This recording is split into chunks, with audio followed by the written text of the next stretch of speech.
TNN TV کی بین الاقوامی خبروں کے ساتھ میں ہوں رخسار شہزاد۔ کینیڈا میں دہشت گرد کے ٹرک حملے میں جاں بحق ہونے والے پاکستانی نژاد مسلمان خاندان کے 4 افراد کی تدفین کر دی گئی، جس میں اعلیٰ سرکاری حکام سمیت مختلف رنگ و نسل سے تعلق رکھنے والے ہزاروں افراد نے شرکت کی۔ مزید جانتے ہیں اس رپورٹ میں۔ کینیڈا میں دہشت گرد کے ٹرک حملے میں جاں بحق ہونے والے پاکستانی نژاد مسلمان خاندان کے 4 افراد کی تدفین کر دی گئی، جس میں اعلیٰ سرکاری حکام سمیت مختلف رنگ و نسل سے تعلق رکھنے والے ہزاروں افراد نے شرکت کی۔ عالمی خبر رساں ادارے کے مطابق کینیڈا میں 20 سالہ دہشت گرد نے گاڑی کے انتظار میں کھڑے مسلمان خاندان کو ٹرک تلے کچل دیا تھا۔ واقعے میں شہید ہونے والے میاں بیوی، بیٹی اور والدہ کی تدفین کر دی گئی۔ میتوں کو کینیڈا کے پرچم میں لپٹے تابوتوں میں اسلامک سینٹر لایا گیا اور قریبی فٹ بال گراؤنڈ میں نماز جنازہ ادا کی گئی، جبکہ کینیڈا کے اعلیٰ حکام سمیت مختلف رنگ و نسل سے تعلق رکھنے والے ہزاروں افراد نے آخری رسومات میں شرکت کی اور سوگواروں سے ہمدردی کا اظہار کیا۔ تدفین کے موقع پر موجود کینیڈا میں پاکستان کے سفیر نے میڈیا سے گفتگو میں کہا کہ شہید ہونے والوں کی کینیڈا کے پرچم میں تدفین سے ثابت ہوتا ہے کہ کینیڈا کی پوری قوم دہشت گردی کے شکار خاندان کے ساتھ ہے۔ واضح رہے کہ انٹیریو میں 8 جون کو 20 سالہ نوجوان نے فٹ پاتھ پر کھڑے مسلم خاندان کو جان بوجھ کر کچل دیا تھا، جس کے نتیجے میں 74 اور 44 سالہ خواتین، 46 سالہ مرد اور 15 سالہ لڑکی شہید ہو گئے تھے، جبکہ واحد زندہ بچ جانے والا شدید زخمی 9 سالہ لڑکا اسپتال میں زیر علاج ہے۔ کینیڈا میں ٹرک سے کچل کر جاں بحق ہونے والے مسلمان خاندان سے اظہار یکجہتی اور اسلامو فوبیا اور نسل پرستی کے خلاف ہزاروں افراد نے مارچ کیا۔ کینیڈا کے صوبہ انٹیریو کے شہر لندن میں بین المذاہب مارچ میں ہزاروں افراد نے شرکت کی۔ مظاہرین نے نفرت ہلاکت خیز ہے اور ہم سب انسان ہیں کے پوسٹرز اٹھا رکھے تھے۔ مظاہرین نے مسلمان خاندان پر ٹرک حملے کی یاد میں 1 منٹ کی خاموشی اختیار کی۔ مارچ میں مختلف مذہب کے نمائندوں نے تقریر میں نفرت انگیزی کی مذمت اور کینیڈا میں مسلمان کمیونٹی کی حمایت کرنے والوں کو سلام پیش کیا، جبکہ ٹورنٹو، اوٹاوا، مونٹریال اور کیوبیک میں بھی ریلیاں نکالی گئیں۔ کینیڈا میں مسلمان خاندان کو ٹرک تلے کچلنے والے ملزم پر دہشت گردی کے چارجز عائد کر دیے گئے ہیں۔ نتھینیل ویلٹمین پہلے ہی فرسٹ ڈگری اور قتل کے الزامات کا سامنا کر رہا ہے۔ ڈپٹی ڈائریکٹر پبلک پروسیکیوشن نے الزامات کی منظوری دی ہے، جس میں الزام لگایا گیا تھا کہ ان ہلاکتوں میں دہشت گردی کی سرگرمیاں ہیں۔ یہ نئے الزامات RCMP کی جانب سے کی جانے والی تحقیقات کے بعد عائد کیے گئے ہیں۔ انٹیریو میں حالیہ حملوں کے بعد یہ تیسرا موقع ہے جب دہشت گردی کی وارداتوں کے الزامات عائد کیے گئے ہیں۔ کینیڈین وزیر اعظم جسٹن ٹروڈو نے G7 ممالک کے اجلاس کے موقع پر امریکی صدر جو بائیڈن سے ملاقات کی۔ اس دوران دونوں رہنماؤں نے سرحدوں کی بندش کے اقدامات کے بارے میں بات کی۔ مزید جانتے ہیں اس رپورٹ میں۔ کینیڈین وزیر اعظم جسٹن ٹروڈو نے G7 ممالک کے اجلاس کے موقع پر امریکی صدر جو بائیڈن سے ملاقات کی۔ اس دوران دونوں رہنماؤں نے سرحدوں کی بندش کے اقدامات کے بارے میں بات کی۔ دونوں ممالک کے مابین ایک معاہدے کے تحت کینیڈا امریکہ کی سرحد غیر ضروری سفر کے لیے بند کر دی گئی ہے تاکہ کووڈ-19 کے پھیلاؤ کو روکا جائے۔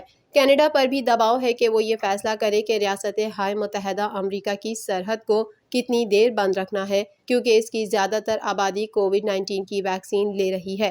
میڈیا رپورٹ کے مطابق ٹروڈو اور بائیڈن نے چین کے بارے میں بھی بات کی اور کوگرگ اور سپیور کی رہائی کے لیے بھی گفتگو کی۔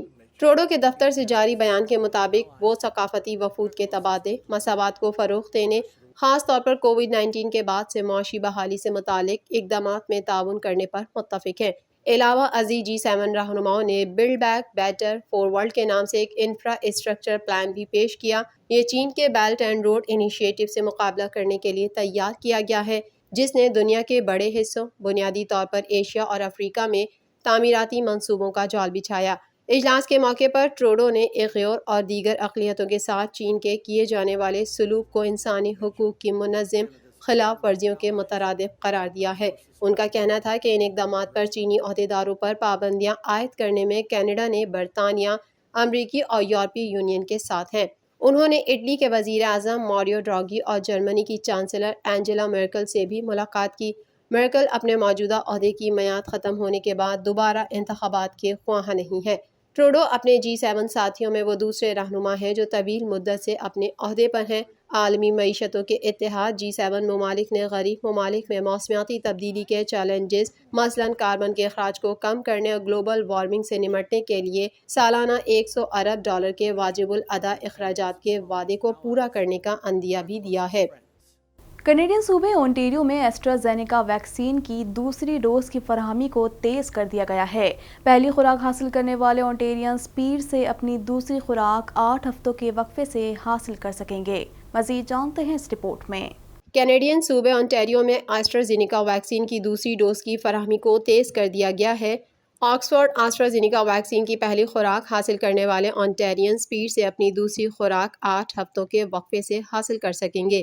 وزارت صحت کی جانب سے کہا گیا ہے کہ یہ تبدیلی انٹیریو سائنس ایڈوائزری ٹیبل سمیت صحت کے چیف میڈیکل آفیسر اور دیگر ماہرین صحت کی مشاورت سے کی گئی ہے۔ وزارت نے کہا کہ یہ فیصلہ مختلف ویکسین کی 2 خوراکوں کی انتظامیہ کے بارے میں ابھرتے ہوئے طبی شواہد پر مبنی ہے، جیسا کہ قومی مشاورتی کمیٹی برائے ویکسین نے حمایت کی ہے۔ پیر کی صبح 8 بجے سے وہ لوگ جنہوں نے ایسٹرازینیکا ویکسین کی پہلی خوراک حاصل کی تھی وہ اپنی دوسری خوراک کی بکنگ کر سکتے ہیں۔ جن لوگوں نے ایسٹرازینیکا ویکسین کی پہلی خوراک حاصل کر لی تھی، NACI کی حمایت پر وزارت صحت نے ایسے افراد کو mRNA دستیاب ویکسینز فائزر یا ماڈرنا میں سے کسی ایک کے انتخاب کی اجازت پہلے ہی دے دی ہے۔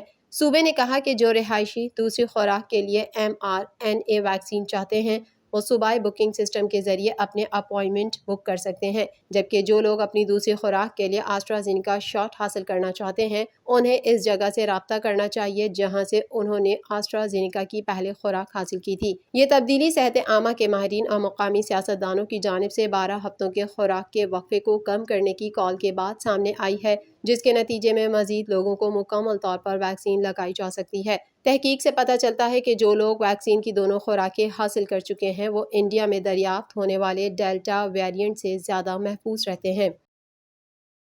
کینیڈا بھر میں کورونا کے وار تیزی سے جاری ہیں۔ ملک بھر میں کورونا کیسز 14 لاکھ سے تجاوز کر گئے۔ کینیڈا بھر میں کورونا کے مریضوں کی مجموعی تعداد 14,02,126 تک جا پہنچی ہے۔ اس حوالے سے مزید جانتے ہیں۔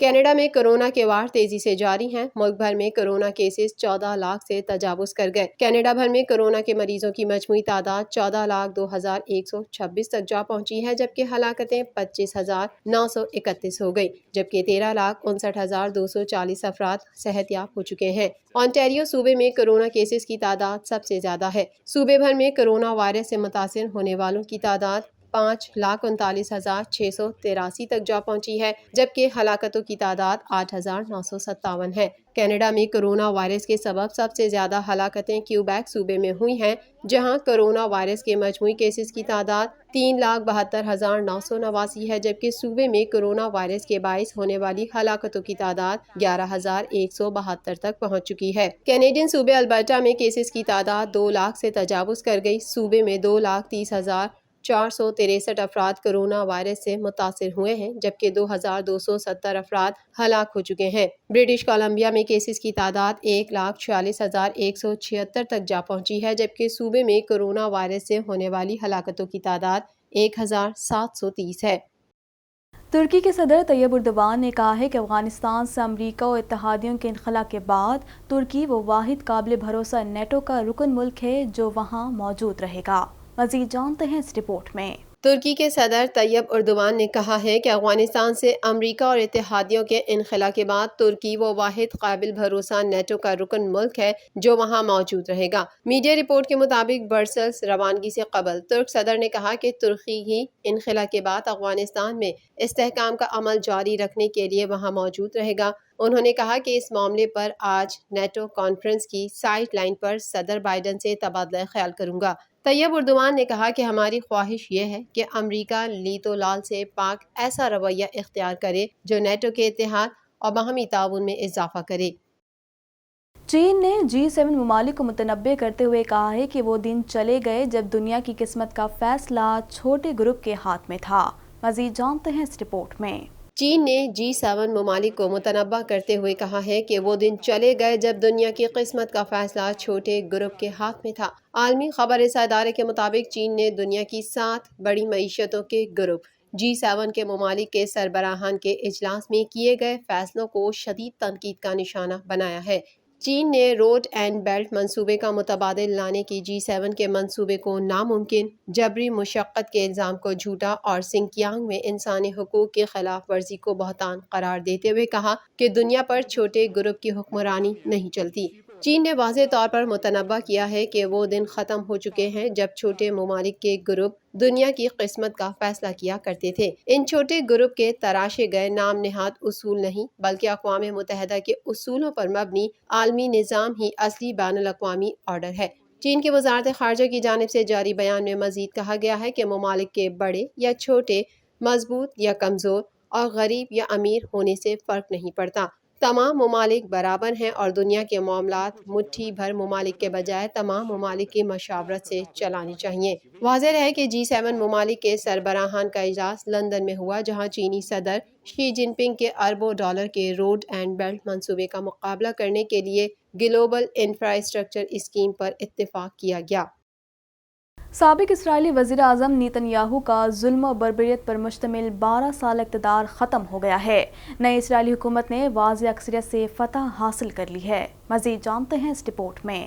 سابق اسرائیلی وزیر اعظم نیتن یاہو کا ظلم و بربریت پر مشتمل 12 سالہ اقتدار ختم ہو گیا ہے۔ نئی اسرائیلی حکومت نے واضح اکثریت سے فتح حاصل کر لی ہے۔ عالمی خبر رساں ادارے کے مطابق اسرائیلی پارلیمنٹ کے اسپیکر نے گزشتہ ہفتے ملک میں نئی حکومت کے انتخاب کے لیے 13 جون کو ووٹنگ کرانے کا اعلان کیا تھا۔ آج اسرائیلی پارلیمنٹ میں نئی حکومت کی تشکیل کے لیے ووٹنگ ہوئی، جس میں نیو رائٹ پارٹی کے سربراہ نفتالی بینٹ نے دائیں اور بائیں بازو کی جماعتوں اور عرب جماعت کی جانب سے 60 ووٹ حاصل کر کے کامیاب ہو گئے۔ نیو رائٹ پارٹی کے سربراہ نفتالی بینٹ اب اسرائیل کے نئے وزیر اعظم کے عہدے کا حلف اٹھائیں گے، تاہم اقتدار میں رہنے کے لیے انہیں مرکز اور دائیں اور بائیں بازو کی اتحادی جماعتوں کے ساتھ اتحاد کو برقرار رکھنا پڑے گا۔ یاد رہے کہ سابق اسرائیلی وزیر اعظم نیتن یاہو اسمبلی میں شرکت ثابت کرنے کی مہلت میں ناکام ہو گئے تھے اور اپوزیشن جماعتوں کے اتحاد نے وزیر اعظم نیتن یاہو سے غزہ میں بمباری کے بعد سے دوری اختیار کرنا شروع کر دی تھی۔ واضح رہے کہ اسرائیل میں گزشتہ 2 برسوں میں 4 بار الیکشن ہو چکے ہیں اور ہر بار نیتن یاہو کی جماعت سب سے زیادہ ووٹ لینے میں تو کامیاب ہو جاتی ہے، لیکن حکومت بنانے کے لیے درکار اکثریت ثابت نہیں کر پائی تھی۔ امریکی food and drugs regulatory authority نے بھارت کی تیار کردہ کورونا ویکسین کو امریکہ میں ایمرجنسی استعمال کے لیے منظوری دینے سے انکار کر دیا۔ مزید جانتے ہیں اس رپورٹ میں۔ عالمی وبا کورونا وائرس سے متاثرہ افراد کی مجموعی تعداد 17 کروڑ 67 لاکھ سے بڑھ گئی، جبکہ 38,19,599 افراد جان کی بازی ہار چکے ہیں۔ دنیا بھر میں کورونا سے صحت یاب ہونے والوں کی تعداد 16 کروڑ 7 لاکھ سے زائد اور فعال کیسز کی تعداد 1 کروڑ 21 لاکھ 44 ہزار سے زائد ہے۔ امریکہ میں کورونا سے مرنے والوں کی کل تعداد 6,15,053 تک پہنچ گئی ہے، جبکہ 3 کروڑ 43 لاکھ 21 ہزار سے زائد متاثر ہیں۔ بھارتی کورونا ویکسین کے خطرناک اثرات دیکھنے میں آ رہے ہیں۔ سینکڑوں بھارتی شہریوں میں کورونا ویکسین کے سائیڈ ایفیکٹس کا پتہ چلا ہے، جبکہ ایک شخص کی موت بھی واقع ہوئی ہے۔ دوسری جانب چین کی ویکسین کو معیاری قرار دیا گیا ہے۔ عالمی ادارہ صحت نے چینی ویکسین سائنو فارم کے ہنگامی استعمال کی اجازت دیتے ہوئے کورونا کے خلاف پہلی چینی ویکسین کا درجہ دے رکھا ہے۔ امریکی food and drugs regulatory authority نے بھارت کی تیار کردہ کورونا ویکسین کو امریکہ میں ایمرجنسی استعمال کے لیے منظوری دینے سے انکار کر دیا۔ بھارت میں کورونا سے متاثرہ افراد کی تعداد 2 کروڑ 95 لاکھ 7 ہزار سے زائد ہے اور 3,74,287 افراد جان کی بازی ہار چکے ہیں۔ برازیل میں کورونا سے متاثرہ افراد کی تعداد 1 کروڑ 74 لاکھ 13 ہزار سے زائد ہو گئی اور 4,87,000 سے زائد افراد ہلاک ہو چکے ہیں۔ فرانس میں 57,40,665 افراد متاثر اور 1,10,420 افراد جان کی بازی ہار چکے ہیں۔ ترکی میں 53,30,000 سے زائد افراد کورونا سے متاثر اور 48,721 ہلاک ہو چکے ہیں۔ روس میں 52,08,000 سے زائد افراد کورونا وائرس سے متاثر ہو چکے ہیں اور اموات کی مجموعی تعداد 1,26,430 ہے۔ برطانیہ میں 45,65,000 سے زائد افراد کورونا سے متاثر اور 1,27,940 اموات ہو چکی ہیں۔ TNN TV کے نیوز بلیٹن سے فی الوقت اتنا ہی۔ مزید خبروں اور اپڈیٹس کے لیے دیکھتے رہیے TNN TV۔